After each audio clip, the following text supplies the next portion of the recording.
नमस्कार दोस्तों, उम्मीद करता हूं आप सब बिल्कुल ठीक होंगे और क्लास लेने के लिए आपसे बिल्कुल तैयार होंगे। जितने ऐसे छात्र क्लास के अंदर आ चुके हैं, आप सभी का बहुत बहुत स्वागत। फटाफट से बता दीजिए कैसे हैं आप लोग, क्योंकि आपके आ जाने से क्लास का माहौल एक अलग स्तर में। हाँ हाँ, चेंज कर लेना, मैं बता दूंगा।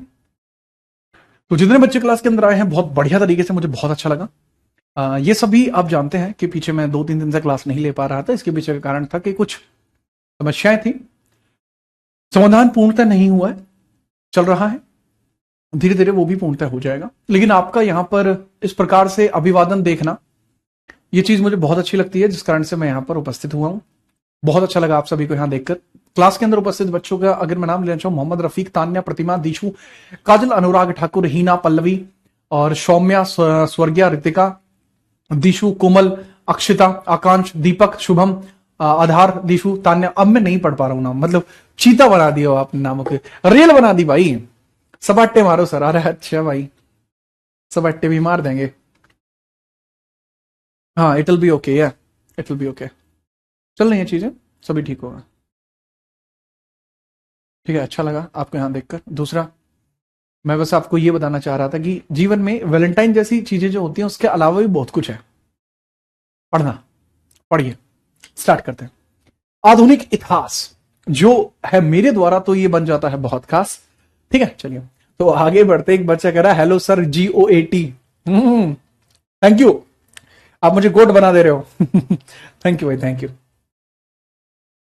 तो यहां तक जो नेशनल मूवमेंट्स थे वो हम देख चुके थे, और अब आगे आपको देखना है भारत के अंदर राष्ट्रवादी घटनाएं। 1924 के पश्चात भारत में राष्ट्रवादी घटनाएं, ये आपको हेडिंग डालनी है।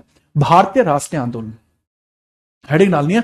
भारतीय राष्ट्रीय आंदोलन आपको हेडिंग डालनी है। ठीक है, चलिए, ठीक है, हेडिंग डालिए, भारतीय राष्ट्रीय आंदोलन। हम्म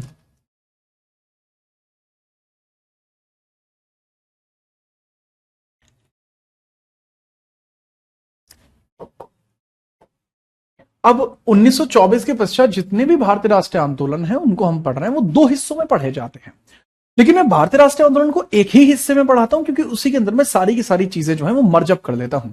ठीक है, चलिए, तो हेडिंग आप डाल लीजिए भारतीय राष्ट्रीय आंदोलन। थैंक यू ए यादव, आपकी इतनी अच्छी विश सुनकर मुझे अच्छा लगा।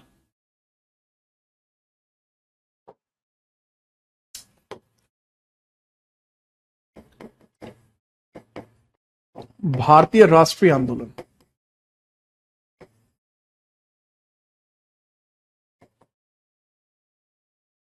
Indian national movement, Indian national movement,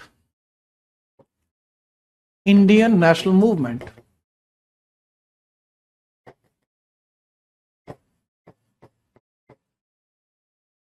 Indian national movement. ठीक है, तो अच्छे तरीके से इसको देखिए। खुशी, निश्चिंत रहिए, आप फटाफट इसे देखिए। तो बात है 1924 से स्टार्ट करना है। मैं आपको पहले ही बता दूं, हर एक टीचर का अपना भारतीय राष्ट्रीय आंदोलन पढ़ाने का अपना एक अलग मतलब नजरिया होता है। वो इन चीजों को बहुत अलग अलग तरीके से देखते हैं। ठीक है, तो मेरा ऐसा मानना है कि भारतीय राष्ट्रीय आंदोलन के अंदर जो गतिविधियां हैं, वो मैं सारी की सारी ऐसी गतिविधियों को यहां पर शामिल करूंगा जो 1924 से शुरू होकर 1924 से लेकर 1947 के बीच में चली हैं। तो सारी की सारी गतिविधियां आपको इस बीच में देखने को मिल जाती हैं, क्योंकि गांधीवादी युग का जो इंपैक्ट है वो इतना ज्यादा यहां पर देखने को नहीं मिलता। यहां जो इंपैक्ट देखने को मिलता है वो 1924 के बाद का सारा इंपैक्ट देखने को मिलता है। तो 1924 के अंदर आपको स्थापना देखने को मिलती है, HRA की स्थापना। HRA की स्थापना आपको यहां देखने को मिलेगी। HRA की स्थापना, स्थापना एक संस्था बनती है, हिंदुस्तान रिपब्लिक एसोसिएशन। एक संस्था बनती है, हिंदुस्तान रिपब्लिक एसोसिएशन, असोस। तो हिंदुस्तान रिपब्लिक एसोसिएशन जो होती है ना, ठीक है, चलिए, हाँ, मेरा तरीका बिल्कुल खास है। और यहां HRA की स्थापना हो जाती है। HRA की स्थापना कहां होती है? पहला सवाल, कहां होती है? कानपुर में। कानपुर में इसकी स्थापना होती है। पूछा जाएगा कि इस कानपुर में होने वाली स्थापना के अंदर प्रमुख व्यक्ति कौन कौन है। प्रमुख व्यक्ति आपको कौन कौन देखने को मिलते हैं, इंपोर्टेंट पर्सन कौन कौन से देखने को मिलते हैं। इंपोर्टेंट पर्सन्स आपको कौन कौन देखने को मिलते हैं, समझिए।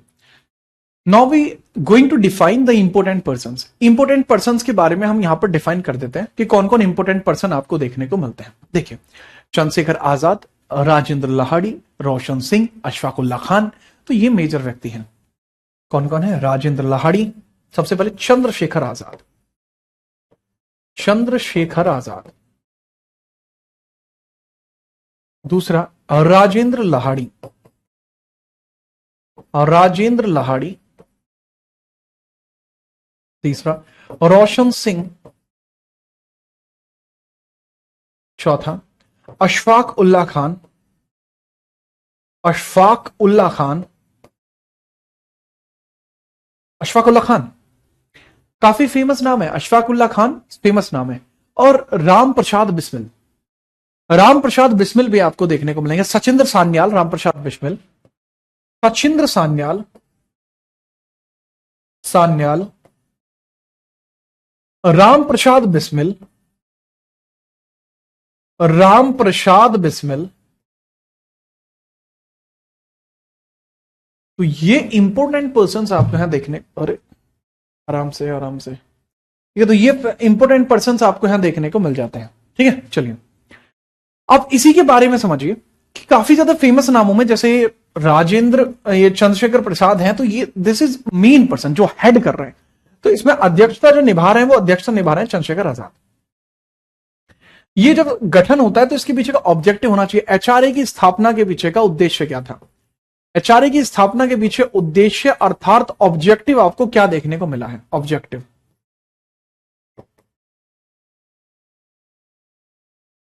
ऑब्जेक्टिव आपको क्या देखने को मिला है? ठीक है, फटाफट से बहुत ध्यान से समझिए। ऑब्जेक्टिव था राष्ट्रीय आंदोलनों को वित्तीय सहायता प्रदान करना, राष्ट्रीय आंदोलनों को वित्तीय सहायता प्रदान करना, वित्तीय सहायता प्रदान करना,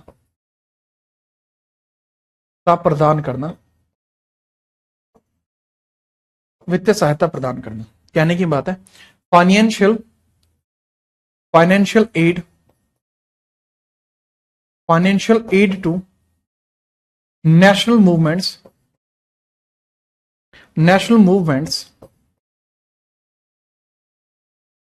क्योंकि वित्तीय सहायता प्रदान करना इनका मेजर ऑब्जेक्टिव था। तो वित्तीय सहायता के अंदर ही लिख लेना ये ऑब्जेक्टिव कैसे इनके द्वारा पूर्ण किया गया, वित्तीय सहायता कैसे प्रदान की गई वो समझिए। सर, वित्तीय सहायता को पूर्ण किया जाता है और इसके अधीन अगर आप देखेंगे तो इनके द्वारा एक घटना की जाती है जिस घटना को हम जानते हैं Kakori train action, Kakori train लूट इनके द्वारा की जाती है।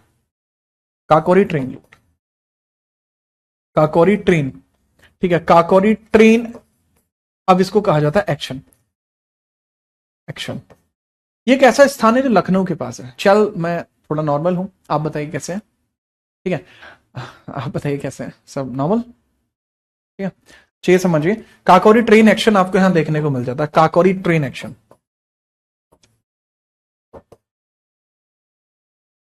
आपको यहां देखने को मिल जाता है। काकोरी ट्रेन एक्शन आपको यहां देखने को मिल जाएगा और this was one of the objective, यह एक प्रकार का ऑब्जेक्टिव ही था। फटाफट बताइए, क्या आप इस बात को समझ पाए कि एचआरए आखिरकार क्यों बनाया गया था? ठीक है, चलो फिर हम आगे बढ़ेंगे।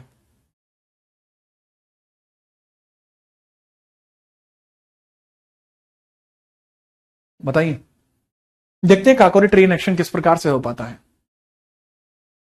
सरफरोजी की तमन्ना अब हमारे दिल में है, देखना है जोर कितना बाजुए कातिल में है, ऐसा विकास सिंह का कहना। वाह विकास, वाह। ठीक है, काकोरी ट्रेन एक्शन क्या है, चलिए उसके बारे में हम नेक्स्ट पेज पे बात करते हैं। काकोरी ट्रेन एक्शन क्या है?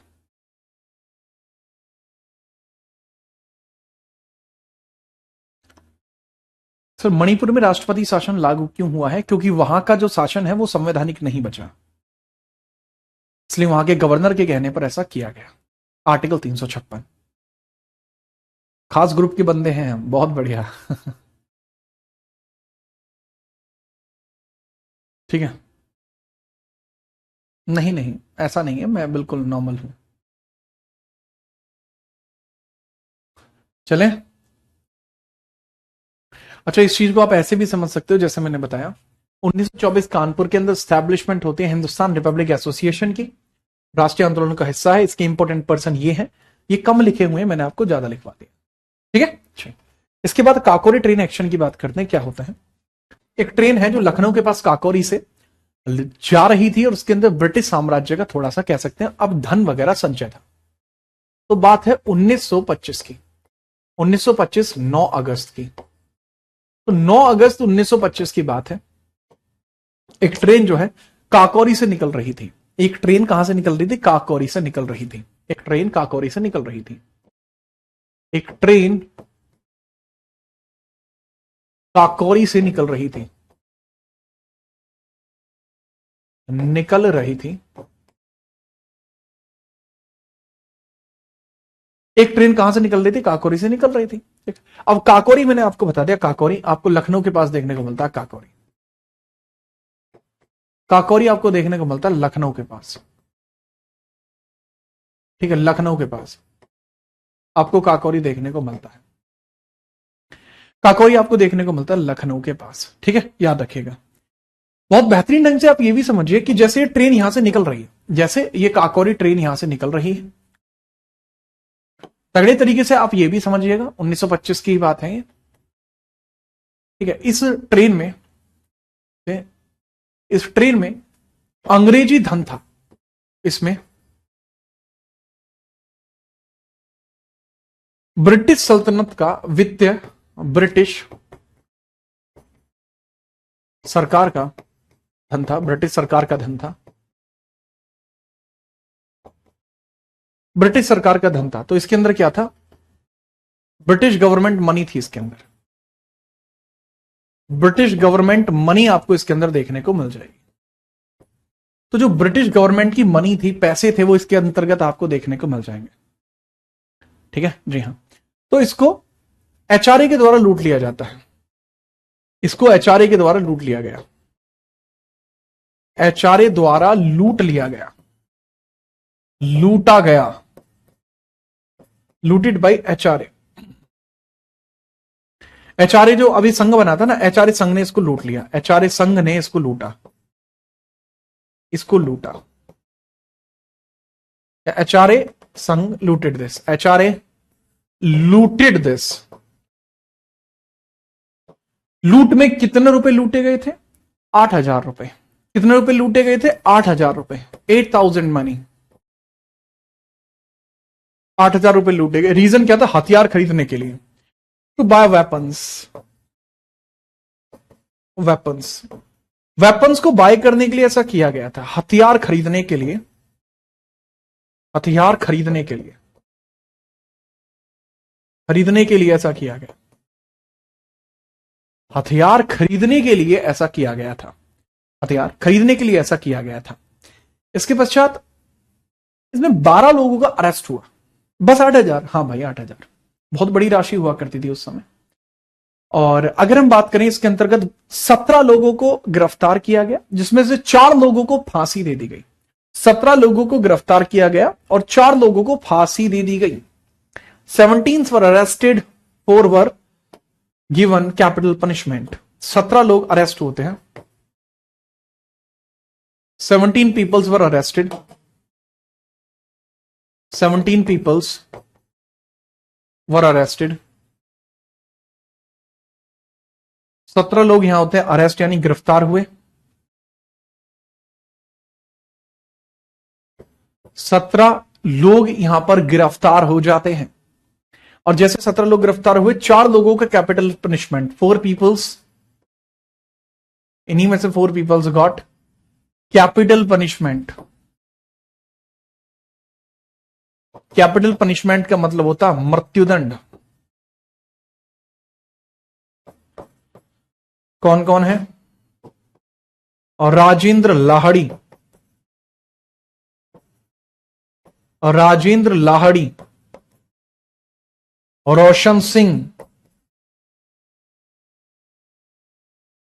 ठीक है, राजेंद्र लाहड़ी, रोशन सिंह, अशफाक उल्ला खान। अशफाक उल्ला खान,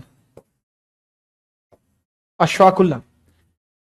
तो मेजरली इसके अंदर आपको देखने को मिलते हैं, ठीक है। और इसके अलावा कौन बना, राम प्रसाद बिस्मिल, वो तो लिखा ही नहीं मैंने, राम प्रसाद बिस्मिल, राम प्रसाद बिस्मिल जी, बिस्मिल।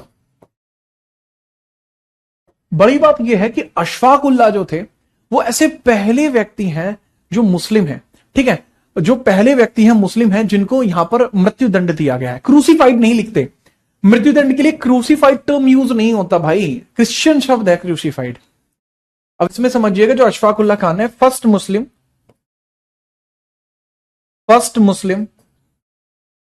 इन Indian national movements to got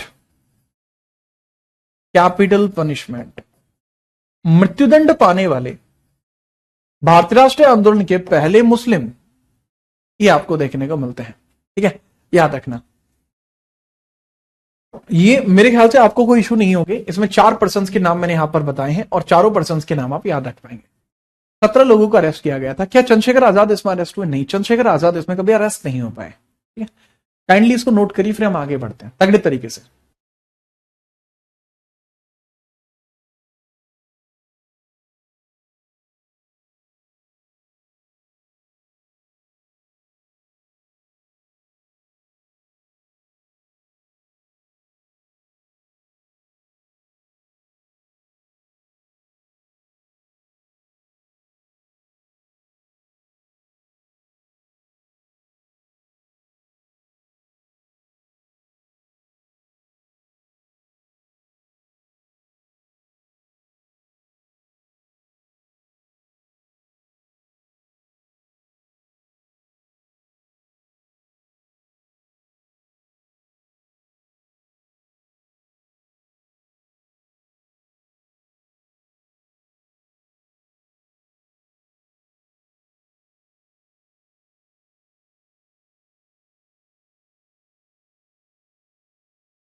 हाँ भाई, समझ में आई? जी हाँ, चलो। हाँ भाई, ऐसा हो सकता है विकास, चीजें संभव है, जो आप कहना चाह रहे हो वो बेसिकली चीजें संभव है। अच्छा, काकोरी ट्रेन एक्शन के अंतर्गत मैंने आपको इन चीजों के बारे में थोड़ा आगाह किया। जो चीज मैंने अभी आपको समझाई उसके अंतर्गत आप इसको देख सकते हैं, काकोरी ट्रेन रॉबरी को, काकोरी ट्रेन रॉबरी अब नहीं रहता है, इसको एक्शन कर दिया गया। This word is replace with action. Action इसको कब किया गया? 2022 में उत्तर प्रदेश गवर्नमेंट ने ऐसा अनाउंस किया कि ये जो टर्म है अभी रॉबरी हटा के एक्शन लगा दीजिए। ये यूपी गवर्नमेंट ने इसके बारे में कहा है, ठीक है, याद रखना। काकोरी ट्रेन एक्शन के बाद मैंने बताया था 17 लोगों को जेल हुई, 4 लोगों को फांसी हुई, रामप्रसाद बिस्मिल, अशफाक उल्ला खान, रोशन सिंह, राजेंद्र लाहाड़ी। इस प्रकार से ये एक सेटबैक साबित हुआ। जहां हमने सोचा कि काकोरी ट्रेन एक्शन हमें बहुत ज्यादा चीजें एनहांस अप करके देगा, वहीं इसने हमें बहुत पीछे कर दिया, ठीक है। चले आगे, इसके बाद आप देखेंगे अगली घटना आपको कौन सी देखने को मिलती है, नेक्स्ट इंसिडेंट आपको कौन सा देखने को मिलता है। बड़े प्यार से समझिएगा, बहुत ध्यान से मैं आपको समझा रहा हूं। इसके बाद 1926 में एक और इंसिडेंट देखने को मिलता है। 1926 में क्या इंसिडेंट देखने को मिलता है? भगत सिंह जो है, भगत सिंह 19 साल के हो चुके हैं 1926 में। भगत सिंह की एज कितनी हो चुकी है? अगर मैं देखूं 9 6 15 तो 9 20 20 साल के हो चुके हैं भगत सिंह, ठीक है। 1926 में भगत सिंह की एज हो जाती है 20 ईयर्स और भगत सिंह जी नौजवान सभा की स्थापना करते हैं। भगत सिंह फाउंडेड नौजवान सभा, ठीक है, फाउंडेड नौजवान सभा, नौजवान सभा। तो नौजवान सभा की उनके द्वारा जो है स्थापना की गई। किसकी स्थापना की गई? नौजवान सभा की, भगत सिंह जी के द्वारा स्थापना करते हैं नौजवान सभा की, नौजवान सभा की। आपसे पूछा जाएगा कि नौजवान सभा की जो स्थापना है, अब जैसे वो यहां पर की गई है, तो आपसे एग्जैक्टली पूछा जाएगा कि नौजवान सभा जो है ये कहां पर बनाई गई थी और इसका मुख्यालय कहां पर था। तो ये अलग बनी और ये अलग स्थापित हुई, अलग इसके हेडक्वार्टर्स बने। ठीक है, अब जैसा मैंने बताया नौजवान सभा की जो स्थापना हुई है वो लाहौर में हुई है। स्थापना कहां हुई है, लाहौर में। और इसके हेडक्वार्टर कहां है, अमृतसर में। हेडक्वार्टर कहां है, हेडक्वार्टर हेडक्वार्टर आपको कहां देखने को मिलते हैं, अमृतसर में। अमृतसर में आपको हेडक्वार्टर देखने को मिलते हैं। तो अमृतसर में हेडक्वार्टर है, लाहौर में इसकी स्थापना हुई है। कब हुई है, 1926। तो ये एक इंपॉर्टेंट चीज आपको देखने को मिलती है। Bhagat Singh was at age of 20 at that time. वो 20 साल के थे। आप में से भी बहुत सारे लोग 20 साल के होंगे। कुछ किया आपने, मतलब अभी तक, जैसे इन्होंने तो स्थापना कर डाली नौजवान सभा की, आप कुछ अचीव कर पाए? 20 साल के। अपूर्व सेन कह रहे हैं हम भी 20 साल के हैं। तो क्या किया फिर तुमने 20 साल के हैं? अरे हैं, आधार कार्ड के अलावा क्या आइडेंटिटी है आपकी? ठीक है, चलिए, आधार कार्ड और माता पिता, यही तो आपकी आइडेंटिटी का सोर्स बने हुए हैं। ठीक है, थोड़ा सा करिए। फाउंडेड 2 बार हो गया है। कहाँ हो गया, अच्छा फाउंडेड फाउंडेड, अच्छा 2 बार हो गया। ये लो भाई, 1 बार काट दो। ये यहाँ गलती ढूंढने में लगा हुआ है। कौन? रोहित यादव। ठीक है। अरे देखो, क्लास कितनी बढ़िया चल रही, नॉर्मल। ऋतिक अपना अलग है। बब्बा की दयाती हुए चलेंगे सपाटे बस। अरे यहां भी देख ले, सपाटे तो कर लिए ना। इब्बे टेम थोड़ी हुआ है सपाटिया का। हाँ अपूर्व, तुम भाई हाँ क्लास के मॉनिटर हो, यहाँ ध्यान दो। चलो, इसके बाद 1927 में एक और चीज आपको देखने को मिलेगी। 1927 में 2-3 इंसिडेंट है। पहला इंसिडेंट 1927 में देखने को मिलता है आपको, साइमन कमीशन का बनना। ठीक है, अच्छा खास ग्रुप के लोग, ठीक है, फिर आप बोल सकते हो। ठीक है, चलो अब यहां पे समझिए 1927 में आपको देखने को मिलता है क्या भला, कि साइमन कमीशन की स्थापना होती है। साइमन कमीशन की स्थापना, साइमन कमीशन की स्थापना आपको देखने को मिलती है। ये पॉलिटी में भी पढ़ाते हैं हम साइमन कमीशन की स्थापना, और यहां पर भी पढ़ाया जाता है। ठीक है, चलिए, तो साइमन कमीशन की स्थापना को आप समझेंगे। स्टैब्लिशमेंट इसकी होती है, कहां होती है सर इसकी स्थापना? लंदन में इसकी स्थापना हुई है। लंदन में, लंदन में इसकी स्थापना हुई है। पर्सन्स कितने हैं इसमें? पर्सन्स हैं जी 6 पर्सन्स, यानी सदस्य इसके अंदर आपको कितने देखने को मिलते हैं? 6+1 का इसमें कैटेगरी है। कहने की बात क्या हुई, एक इसके अंदर मुख्य व्यक्ति है। मुख्य व्यक्ति का नाम ही जॉन साइमन था।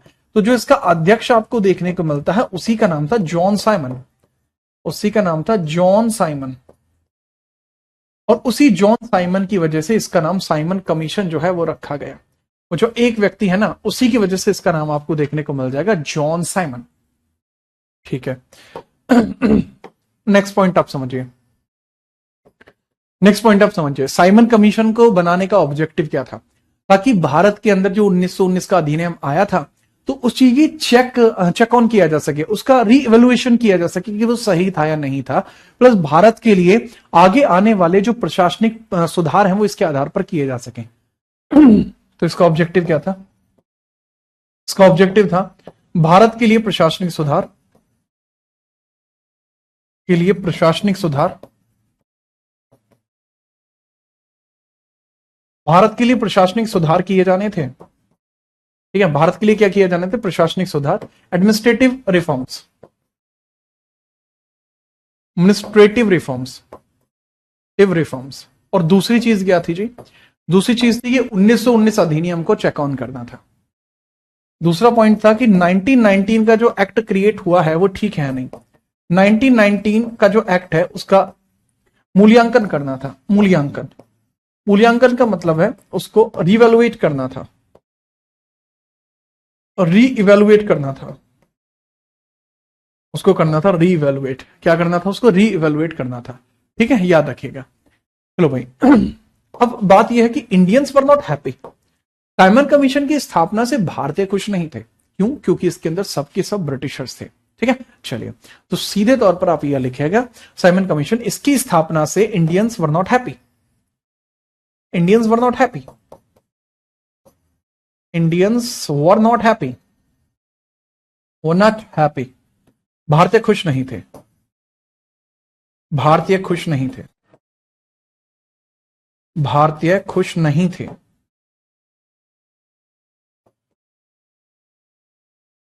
इंडियंस वर नॉट हैप्पी, भारतीय खुश नहीं थे। ये बहुत क्लियर सी बात हो जाएगी। तो दरअसल भारतीय खुश नहीं थे, इसके पीछे का भी आपसे कारण पूछा जा सकता है कि भारतीय खुश नहीं थे, इसके पीछे का कारण क्या है, कारण बताइए। तो भाई इसके पीछे का कारण बहुत सिंपल है, ठीक है, Indians were not happy, that is so simple. क्यों है, क्या है कारण? क्योंकि इसमें कोई भी भारतीय नहीं था, साइमन कमीशन में कोई भी भारतीय नहीं था, इस वजह से वो खुश नहीं थे, ठीक है। No Indian in Simon Commission, reason था no Indian in Simon Commission, no Indian in Simon Commission, Simon Commission, Simon Commission में कोई भी भारतीय नहीं था, इस कारण से ऐसा चल रहा था, no Indian in Simon Commission, ठीक है। That was the point, that was the point, no Indian in Simon Commission, ठीक है। सीधे तौर पर आप ये याद रखना, ठीक है, नोट करिए और फिर बताइएगा। जैसे नोट हो जाए तुरंत बताना, ठीक है, फटाफट से।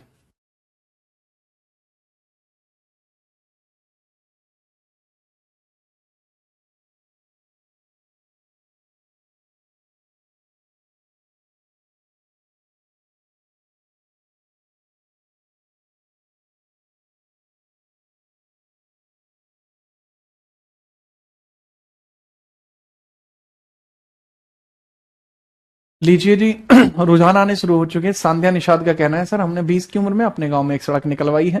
फंस गई थी वो, क्या कहीं पे है, सड़क फंस गई थी कहीं पे, निकलवा दी जो तुमने। दूसरा कह रहा है, अरे भाई प्रताप साहब टेंशन मत लो यार, मैं आपको देख रहा हूं, पूरा तरीके से आप पे ध्यान है। नोटिट, अब नोटिट नहीं होता कुछ, ठीक है, नोटेड होता है। चलो कोई बात नहीं। अब इसके संदर्भ में जैसे अभी ये साइमन कमीशन घटी है, भारतीय जो लोग हैं वो इस चीज का विरोध कर रहे हैं, ठीक है। चलिए, भारतीय जो लोग हैं वो इस चीज का विरोध कर रहे हैं, और इसी के संदर्भ में आप देखेंगे 1927 कांग्रेस का सेशन, 1927 कांग्रेस का अधिवेशन, कांग्रेस का मद्रास अधिवेशन, तो मद्रास सेशन, मद्रास सेशन आपको देखने को मिल जाएगा, मद्रास सेशन। तो जो मद्रास सेशन आपको देखने को मिलेगा ना, इसका उसको समझिएगा थोड़ा, मद्रास सेशन को बताइए सर, मद्रास सेशन को। तो जो मद्रास अधिवेशन आपको देखने को मिलेगा, ठीक है, 1927 में, बहुत ध्यानपूर्वक आप इस चीज को समझेंगे, बहुत मतलब क्लियरली आपको समझ में आ जाएगा, ठीक है, कि भाई ये मद्रास सेशन का पूछा जाएगा आपसे कि इसके अंदर अध्यक्ष आपको कौन देखने को मिलते हैं। तो भाई मद्रास सेशन में जो अध्यक्ष आपको देखने को मिलते हैं, जो चेयरमैन आपको देखने को मिलते हैं, उनका नाम क्या है सर जी? चेयरमैन का जो नाम है, चेयरमैन का नाम आपको देखने को मिल जाएगा M A अंसारी। लेकिन जरूरी क्या है कि इसमें हुआ क्या था, ये जरूरी है, इस सेशन में क्या हुआ था, सेशन का आउटपुट क्या निकल के आता है, इस 1927 के मद्रास सेशन का आउटपुट क्या निकल के आता है कि हम प्रत्येक स्तर पर साइमन कमीशन का विरोध करेंगे। निर्गत क्या होता है, ठीक है, निर्गत सिर्फ सेम है, ठीक है, साइमन कमीशन का प्रत्येक स्तर पर विरोध, साइमन कमीशन का प्रत्येक स्तर पर विरोध, कमीशन का प्रत्येक स्तर पर विरोध, प्रत्येक स्तर पर विरोध, प्रत्येक स्तर पर विरोध, ठीक है। मतलब जो साइमन कमीशन है ना, हम उसका विरोध करेंगे, we will boycott Simon Commission at each level, ठीक है। चलिए, ठीक है, अब समझिएगा मैंने क्या बताया, साइमन कमीशन का boycott eight each level, boycott eight each level, boycott eight each level, कि भाई हर एक स्तर से हम साइमन कमीशन का विरोध करेंगे। विरोध इसलिए करेंगे क्योंकि वहां पर कोई भी इंडियन नहीं है, that's why we are not happy with them, ठीक है। चलिए,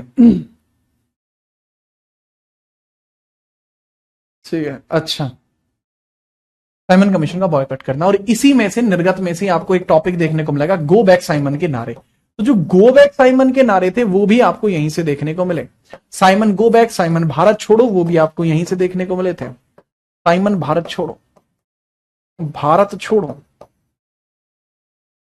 वो भी आपको यहीं से देखने को मिले थे, साइमन भारत छोड़ो भी आपको यहीं से देखने को मिले थे, ठीक है, याद रखना। अब इसी में समझिएगा इसके पश्चात क्या होता है, इसके तुरंत पश्चात आपको दो तीन चीजें देखने को मिलते हैं, ठीक है। चलिए, तो वो क्या है सर? वो ये है कि साइमन कमीशन इतना होने के बावजूद भी इंडिया में एंटर कर जाती है। इन लोगों का कहना था कि इंडिया में ही नहीं आना चाहिए उसको, बट वो एंटर कर जाती है इंडिया में। अब समझिएगा, फरवरी 1928 में Simon commission entered India, Simon commission entered India, Simon commission entered India, entered India, Simon commission कर देती है इंडिया में एंटर। साइमन कमीशन ने भारत में प्रवेश कर दिया। ठीक है, चलिए, भारत में प्रवेश कर दिया, एंटर्ड इंडिया, भारत में प्रवेश। तो आपसे पूछा जाएगा कि सबसे पहले इसने प्रवेश कहां पर किया था, तो ये किया है जी महाराष्ट्र में। कहां किया है? महाराष्ट्र में। महाराष्ट्र में प्रवेश किया है जब ये बंबई हुआ करता था। तो कहने की बात यह हुई कि यहां प्रवेश तो कर दिया, यहां इसका विरोध हुआ, लेकिन असफल विरोध हुआ। यहां इसका असफल विरोध होता है। ठीक है, चलिए, असफल विरोध, असफल विरोध हुआ, अनसक्सेसफुल बॉयकॉट, अनसक्सेसफुल बॉयकॉट यहां पर देखने को मिलता है। अनसक्सेसफुल बॉयकॉट यहां पर देखने को मिलता है। ठीक है, चलिए, अब बात यही है कि जो अनसक्सेसफुल बॉयकॉट आप यहां पर देख पा रहे हैं, ये पे यहां पे हुआ है। क्यों हुआ है अनसक्सेसफुल? क्योंकि महाराष्ट्र में कोई बड़ा चेहरा नहीं है आज की डेट में, मतलब जबकि ये बात चल रही है तो कोई बड़ा चेहरा नहीं था, इस वजह से ऐसा यहां पर किया गया। नेक्स्ट, इसके बाद अक्टूबर के अंदर आपको देखने को मिलता है, इसके पश्चात अक्टूबर 1928 में, और वो भी 30 अक्टूबर 1928 में साइमन कमीशन प्रवेश करता है। कहां पर? महाराष्ट्र के बाद, बॉम्बे के बाद वो प्रवेश करता है लाहौर, पंजाब में, पंजाब, लाहौर में प्रवेश करता है। लाहौर में प्रवेश, यहां पर इसने प्रवेश किया। यहां पर विरोध करने के लिए लाला लाजपत राय थे और साथ में उनके थे लाहौर कॉलेज के कुछ स्टूडेंट्स। तो यहां पर इनका विरोध जारी था। साइमन कमीशन का विरोध यहां कौन कर रहा था? यहां साइमन कमीशन का विरोध चल रहा था।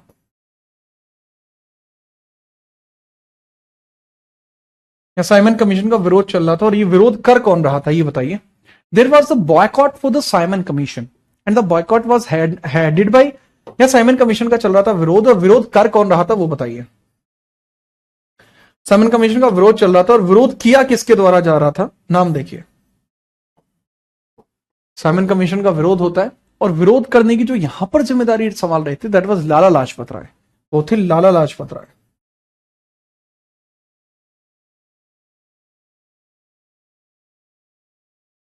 लाला लाजपत राय आपको यहां देखने को मिल रहे हैं, और लाला लाजपत राय के साथ साथ लाहौर कॉलेज के कुछ स्टूडेंट भी हैं, लाहौर कॉलेज स्टूडेंट भी हैं, कॉलेज स्टूडेंट भी आपको देखने को मिल रहे हैं। और इन्हीं में आपको देखने को मिलते हैं भगत सिंह, इन्हीं में आपको देखने को मिलते हैं भगत सिंह। याद रखिएगा, इन्हीं में कौन थे? भगत सिंह थे। ठीक है, तो यहीं पर ना, यहीं 30 अक्टूबर को ही यहां जेम्स स्कॉट के द्वारा, J.A. Scott, James Anderson Scott के द्वारा, एंडरसन स्कॉट के द्वारा एक बात कही जाती है, क्या? लाठीचार्ज के ऑर्डर दिए जाते हैं, लाठीचार्ज के ऑर्डर, लाठीचार्ज। तो उसी लाठीचार्ज में, इसी लाठीचार्ज में लाला लाजपत राय जी को एक लाठी लगती है, और ये यहां पर घायल हो जाते हैं, घायल। और उसके बाद ये 18 नवंबर में इनकी डेथ हो जाती है, हॉस्पिटलाइज होने के बाद 1928 में हो जाती है इनकी डेथ, इनकी डेथ हो जाती है। ठीक है, 1928 में हो जाती है इनकी डेथ, ये याद रखिएगा। ठीक है, 1928 में हो जाती है इनकी डेथ। ठीक है, चलिए, तो बहुत इंपॉर्टेंटली इस चीज को समझिएगा। अब यहां इनकी डेथ को अवेंज किया जाएगा। अवेंज का मतलब वही होता है किसी चीज का बदला लेना, तो इनकी डेथ को यहां अवेंज किया जाएगा। किसके द्वारा अवेंज किया जाएगा डेथ को? इनकी डेथ का बदला लिया जाएगा किसके द्वारा? हालांकि ये डेथ नहीं है, ये हत्या एक तरीके से। तो इनकी डेथ को अवेंज करेंगे भगत सिंह। भगत सिंह ने कसम खा ली है कि जब तक लाला जी की मौत का बदला ना ले लूं, मैं चैन से नहीं बैठूंगा। ठीक है, याद रखना, फटाफट नोट करिए।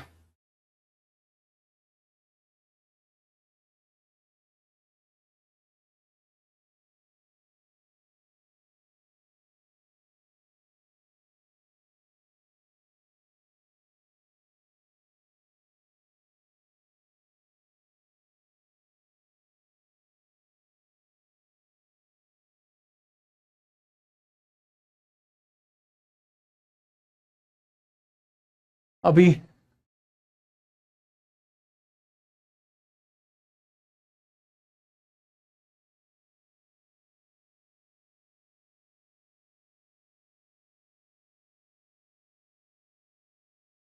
ठीक है, चलो, बड़े तरीके से लिख लिया आपने,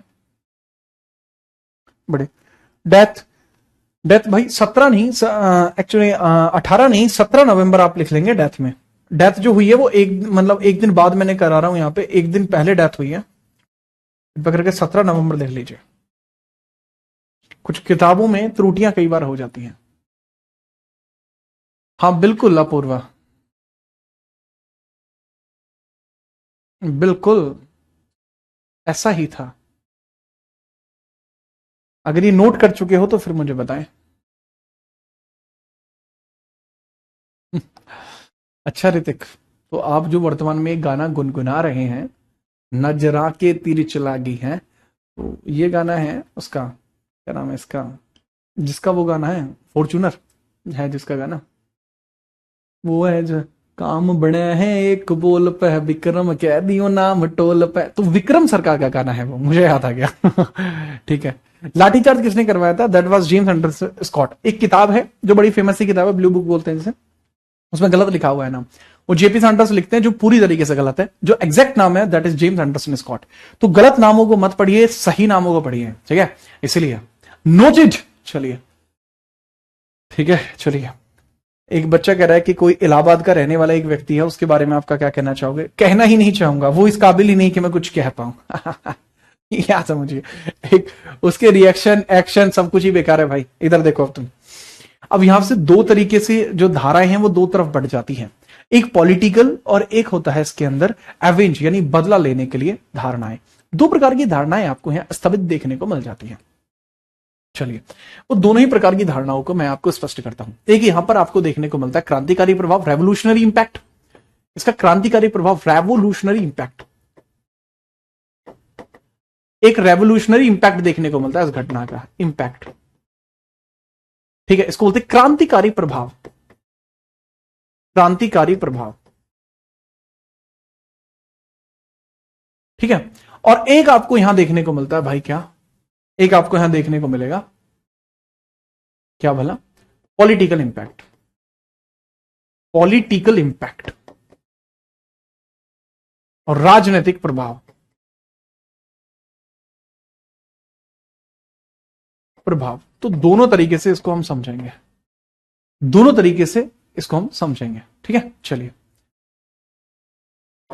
जेम्स एंडरसन स्कॉट जो था वो पंजाब पुलिस का अध्यक्ष था, ठीक है। चलो, तो अब यहां पे समझिएगा कि क्रांतिकारी प्रभाव क्या है, राजनीतिक प्रभाव क्या है। पहले ना मैं राजनीतिक प्रभाव पढ़ा देता हूं क्योंकि थोड़े छोटे आपको देखने को मिल जाते हैं। पॉलिटिकल प्रभाव, पॉलिटिकल प्रभाव को आप दो तरीके से देखने को मिल जाएंगे। जैसे कहने की बात यह है, पॉलिटिकल प्रभाव को आप समझ लीजिए, उसके बाद क्योंकि जो रेवोल्यूशनरी इंपैक्ट है वो बहुत बहुत ज्यादा है, ठीक है, तो उसको समझिएगा थोड़ा सा, पहले आप इसको समझिए। तो इसमें होता यह है क्या भला कि 1928 में भारतीय नेताओं के द्वारा, साइमन कमीशन का भारतीय नेताओं द्वारा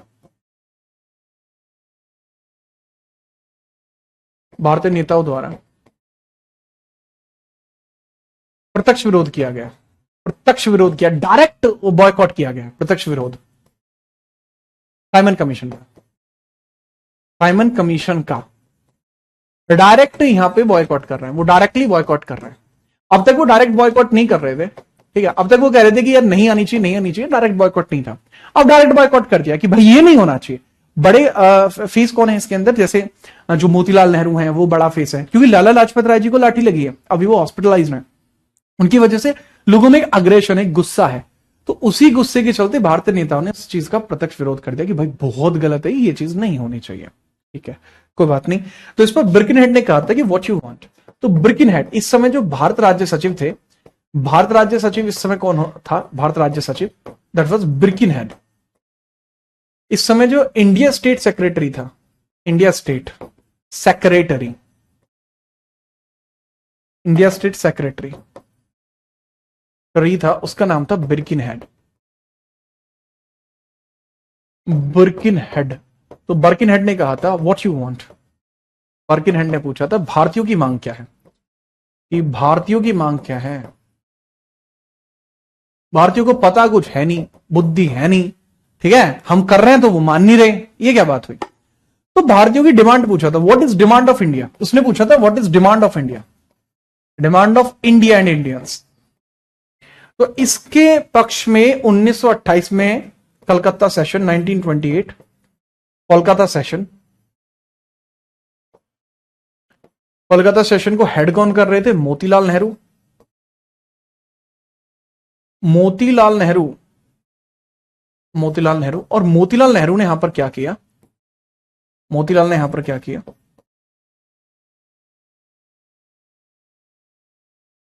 नेहरू ने यहां पर क्या किया?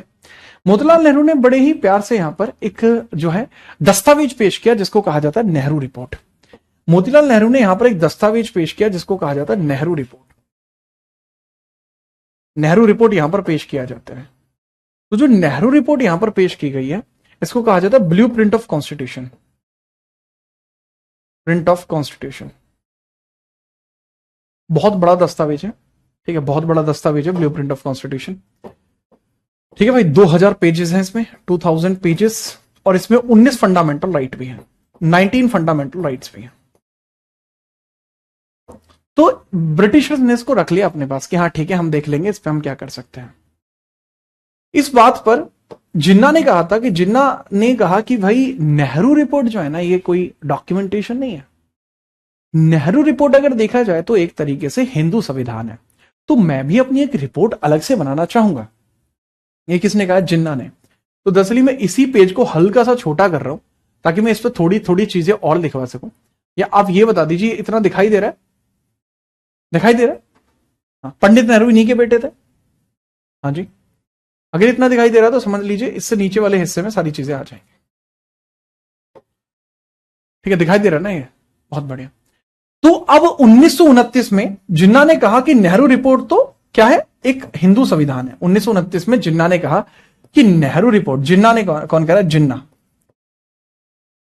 अली जिन्ना। जिन्ना जो है, जिन्ना, अली जिन्ना, वो कह रहा है कि भाई जो नेहरू रिपोर्ट है ना भाई, ये तो हिंदू संविधान है, इसको तो हिंदू संविधान बोल रहा है, हिंदू कॉन्स्टिट्यूशन बोल रहा है। तो फिर ब्रिटिशर्स ने कहा कि भाई तुम क्या चाहते हो, तुम भी बता दो, तुम क्या चाहते हो, तुम भी बता दो। तो ऐसी परिस्थिति में 1929 में जिन्ना ने भी 14 पॉइंटर रिपोर्ट जारी की। 14 पॉइंटर रिपोर्ट जारी कर दी। 14 बिंदु रिपोर्ट, 14 बिंदु रिपोर्ट इसको बोलते हैं, 14 बिंदु रिपोर्ट जारी कर दी। ठीक है, और इसमें ना हर एक पॉइंट में इसने सिर्फ मुस्लिम्स के लिए काम करा और किसी के लिए बात ही नहीं करा। 2000 पेजेस हैं, 200 पेजेस नहीं है, 2000 पेजेस है। ठीक है, इसके बाद साइमन कमीशन, वो भी तो आया था। साइमन कमीशन रुका थोड़ी है, अरे डेथ होगी तो क्या हुआ, रुका थोड़ी है साइमन कमीशन, उसने भी अपनी रिपोर्ट जारी कर मारी। 1929 में साइमन कमीशन ने भी अपनी रिपोर्ट जारी कर दी। 1929 में साइमन कमीशन की रिपोर्ट भी आ गई, साइमन कमीशन की रिपोर्ट भी आ गई, रिपोर्ट भी पब्लिश कर दी जाती है। अब हमारे पास रिपोर्ट हो चुकी है 3। कौन कौन सी? Nehru report, 14 pointer report and Simon Commission report. अब इन तीनों के बारे में हमें चर्चा करनी पड़ेगी कि कौन सी सही है, कौन सी नहीं है, या इनमें से अगर हम पिकअप करेंगे तो क्या चीज पिक करेंगे, क्या पिक नहीं करेंगे। भाई ये फंडामेंटल राइट्स लिखा हुआ है, FRS लिखा हुआ है। जो बच्चा पूछ रहा है ये क्या लिख रहा है, ये FRS लिख रहा है, ये लिख रहा है FRS। जो आप नहीं पढ़ पा रहे हो ये लो, मिटो के सही लिख देता हूं। 19 FRS लिखा हुआ है, फंडामेंटल राइट्स। तो इन तीनों पे डिस्कशन करने के लिए 1930, 1931, 1932 इन तीनों ही वर्षों में आपने देखने को मिला गोलमेज सम्मेलन।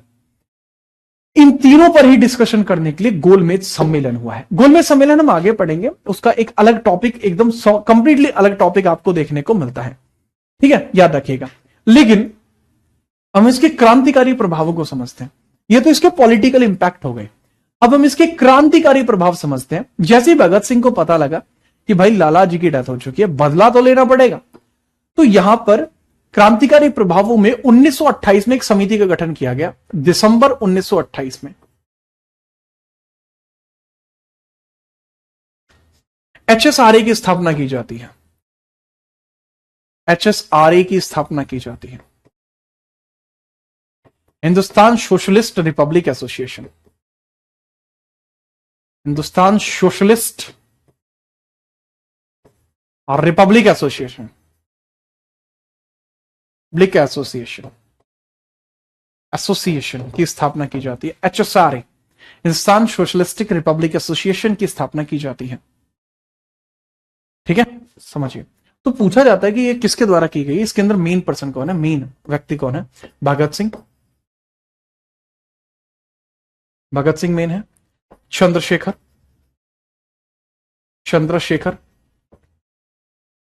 भगत सिंह, चंद्रशेखर, ये मेन आदमी आपको देखने को मिलते हैं जो बहुत इंपॉर्टेंट है। पूछा जाता है इसमें एस जो टर्म है वो किसने शामिल किया था, सोशलिस्ट टर्म जो है वो शामिल किया था यहां पर चंद्रशेखर आजाद ने। ये सवाल आ चुका है इसलिए बता रहा हूं मैं, इनके द्वारा ही, यहां चंद्रशेखर के द्वारा ही इसके अंदर सोशलिस्ट टर्म जो है ऐड किया गया। इसके अलावा राजगुरु, ठीक है, राजगुरु भी शामिल है। और इसके अलावा जो राजगुरु के बारे में तो लिख लीजिएगा, बहुत इंपॉर्टेंट पर्सन आपको देखने को मिलते हैं। सुखदेव भी इसके अंदर शामिल है, वो सुखदेव थापर पूरा नाम है, सुखदेव थापर, सुखदेव जी भी इसमें शामिल है, सुखदेव जी भी इसमें शामिल है। और भी बहुत सारे नाम इसमें शामिल है, लेकिन ये मैं मेन मेन नाम लिख रहा हूं। ठीक है, these are the person which are here. क्यों इसका गठन हुआ? To avenge Lala Lajpat Rai, to avenge Lala Lajpat Rai. तो इसका बनने का जो ऑब्जेक्टिव था that was clear, objective that was clear, इसका उद्देश्य बिल्कुल साफ था, to avenge Lala Lajpat Rai, to avenge Lala ji. तो लाला लाजपत राय जी की मौत का बदला, लाला लाजपत राय का बदला, लाला लाजपत राय जी का बदला, का बदला। और वो बदला हम पूरा कराएंगे कल, वो बदला पूरा कराएंगे हम कल। ठीक है, तो कल की क्लास में आपसे मुलाकात करेंगे। आज की क्लास इतनी ही रहेगी।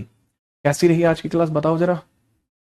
आर्ट एंड कल्चर की एक क्लास रह गई है, मुझे पता है भदौरिया, और वो क्लास कराई जाएगी, टेंशन मत लो। बात है बात की, और अगर एक बार मैंने आपको जबान दे दी तो बस जबान दे दी मतलब जबान दे दी।